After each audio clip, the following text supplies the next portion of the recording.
जर शिवाजी महाराज इथं जन्माला आले नसते ना, तर आज तुझं लग्न करायच्या वेळेस तुला आहे ना मुस्लिम शासक राजाच्या दरबारात जाऊन मुजरा घालावा लागला असता, राजाजी मुझे शादी करनी है, मंडप डालू क्या?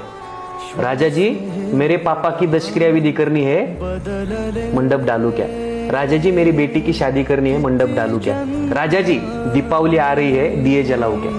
इतकी वाईट परिस्थिती त्या काळात होती. जर शिवाजी महाराज जन्माला आला नसताना, तर आज तुला बसायचा अधिकार नसता, मला बोलायचा अधिकार नसता, इथल्या लोकांना फिरायचा अधिकार नसता. तू आज भारत देशाच्या बाहेरचे जे मुस्लिम शासक प्रदेश आहेत ना, त्यांच्या कधीतरी जाऊन बघ. इराक, कझाकिस्तान, अफगाणिस्तान. काय अफगाणिस्तानच्या क्रिकेट बोर्डाचं फंडिंग काढून घेतलं. अफगाणिस्तानचा जो कॅप्टन होता मोहम्मद नबी, 2020 खेळायला त्यांचा देश गेला ना, त्यावेळेस त्या मोहम्मद नबीने स्वतःची संपत्ती विकून अफगाणिस्तान क्रिकेट टीमचा खर्च केला रे. का तर तिथं पहिल्यापासून मुस्लिम शासक आहे. आपल्याकडे मुस्लिम शासक भारत देश जिंकायला